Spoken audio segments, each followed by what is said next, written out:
Like there are two schools of thought in terms of contracts, particularly for marquee players. One would be to pay very high transfer fees, very high wages in very short-term contracts to some of those marquee players.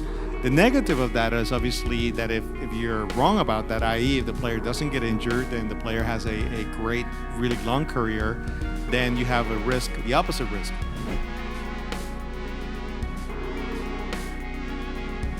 In 2003, Roman Abramovich bought Chelsea Football Club for a reported 60 million, and in 19 years poured billions of dollars into the club to achieve an unprecedented period of success for the club. You seem to be following in a similar path in that regard. Is that your plan?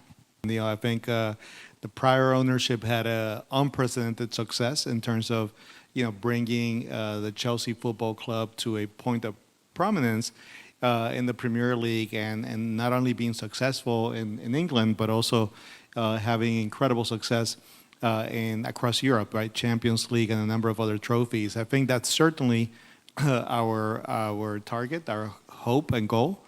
I think, notwithstanding obviously the much reported spending during the last few transfer windows, I do think we have a plan on how to invest in the club in a smart way, how to combine not only bringing outside talent, but combining that with our academy players. But yes, we would love to have the same type of success that Roman had and that the team and the club had under the prior ownership.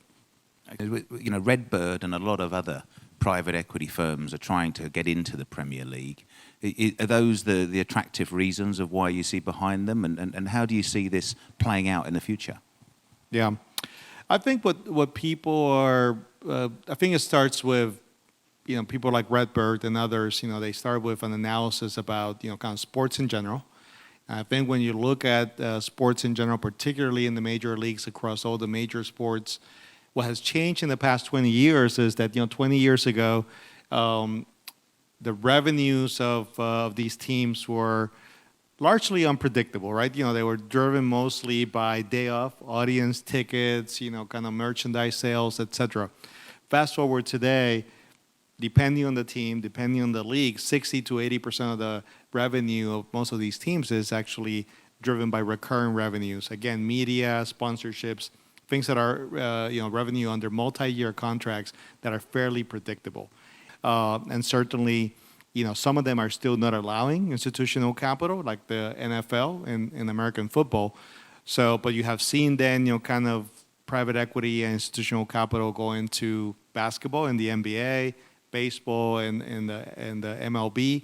And then when you look globally, the Premier League is an obvious candidate, given that it's probably, well, I wouldn't say even probably, it is the best football league in the world, and certainly the largest one in terms of revenue and reach, media reach, social media followers, fans, etc., etc. You seem to have brought some innovative ideas to player negotiations in particular. What's your thoughts behind that, and how risky is it to be handing 8-year contracts, for example, on such high wages, but to such spectacular players?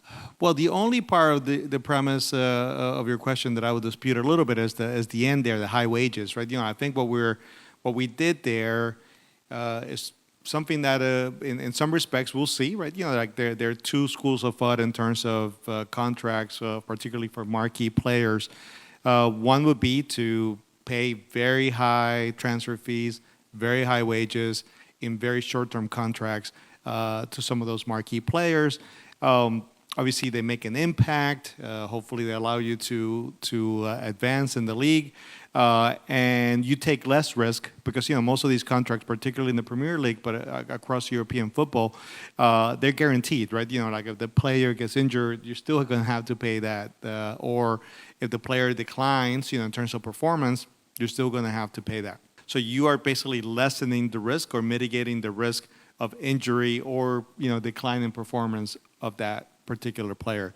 The negative of that is obviously that if you're wrong about that, i.e. if the player doesn't get injured, then the player has a great, really long career, then you have a risk, the opposite risk. You might lose that player to another team that has maybe deeper pockets or more desperate to to get a great player.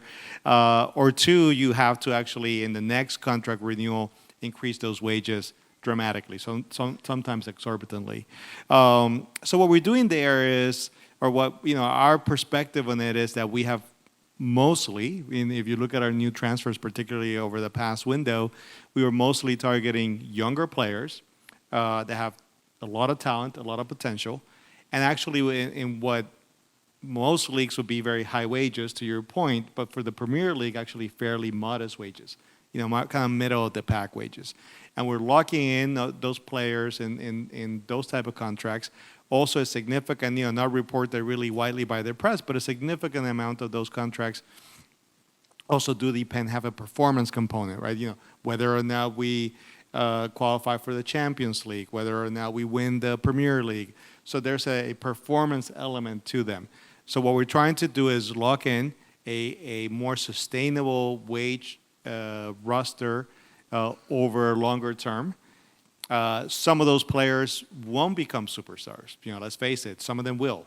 But the ones that don't are a more moderate wage level. And I think much has been said about the transfer window spending, but little has been written about. We inherited a team that, although had a lot of prior success, had suffered in that last season because of the sanctions imposed by the different governments and the prior ownership. So there was a lot of work that had to be done on the roster.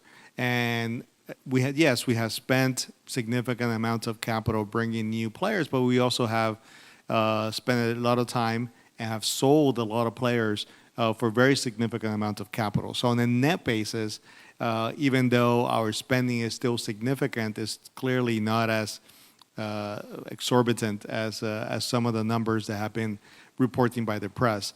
As a new owner, you've gambled heavily this year in a new manager in Pochettino and a major squad overhaul.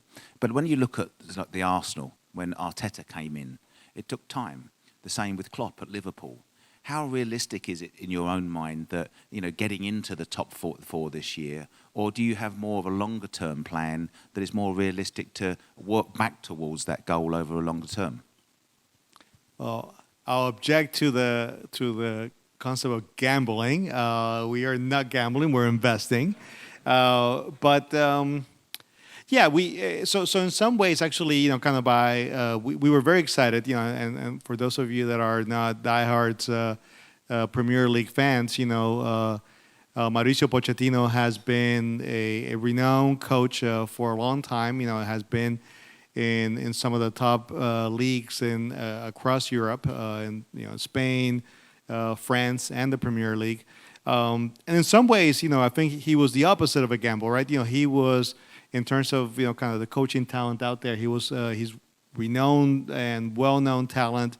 Was a coach that basically took the Spurs to really new heights, under his tutelage, right? They didn't quite make it, but they were second and third in the Premier League for several years in a row, and they even got to the finals of the Champions League, right? And do that consistently with a good mix of veteran players, but others like Harry Kane, right? Really grew up under Pochettino from a essentially, kind of rookie player in the Premier League to really one of the premier strikers in the league. So we would love to replicate that. Whether or not we're going to be able to do that in the first year, time will tell. That would be our aspiration. This year, given the intricacies of the Champions League qualification, we actually think that top 5 is actually going to go to Champions League from the Premier League. It's a new qualifying rule for Champions League. So I think 5 teams are likely to go to the Champions League next year, and we certainly have every aspiration to be one of those 5. Indeed, we would love to be competing for the top of the league again.